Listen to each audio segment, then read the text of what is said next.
Nashik TCS धर्मांतर प्रकरणामधील आरोपी निदा खानला अटक. छत्रपती संभाजीनगरमधील राहत्या घरातून बेड्या ठोकल्या.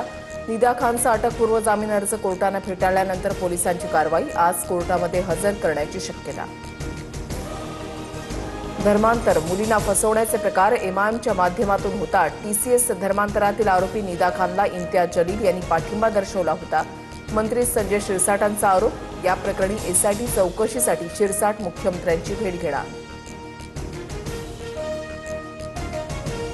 केंद्रीय गृहमंत्री अमित शहा पश्चिम बंगालच्या दौऱ्यावर. भाजप सरकार स्थापन करण्यासाठी आज बैठक. बैठकीमध्ये विधिमंडळ दलाचा नेता निवडला जाणार. सुवेंदू अधिकारी यांचं नाव मुख्यमंत्री पदासाठी जवळपास निश्चित. तमिळनाडूमध्ये स्थानिक पक्ष एकत्र येऊन नवं समीकरण बांधणार असल्याची चर्चा. एआयडीएमकेकडून सत्ता स्थापनेसाठी मोर्चे बांधणी. छोट्या पक्षांना साथ तर डीएमके वेट अँड वॉचच्या भूमिकेत असल्याची माहिती. अत्याचारी भोंदू अशोक खराच्या बँक लॉकरमधील 3 कोटींच्या दागिन्यांवर ईडीची कारवाई. 5 लाखांचे परकीय चलनही जप्त. माढ्यातील दुसरा भोंदू बाबा पोलिसांच्या ताब्यात. आढे गावातून वीरकर महाराजासह त्याच्या भावाला टेंभुर्णी पोलिसांकडून अटक. आज न्यायालयामध्ये हजर करणार. भोंदूनं आतापर्यंत 5 लाखांपेक्षा जास्त रुपयांची फसवणूक केल्याची माहिती.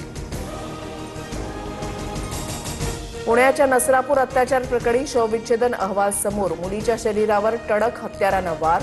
शवविच्छेदन अहवालामध्ये मुलीच्या शरीरावर जखमा आढळल्या. राज्यातील 10वी बोर्डाचा आज निकाल लागणार. बोर्डाच्या वेबसाईटवर दुपारी 1 वाजता ऑनलाईन निकाल पाहता येणार.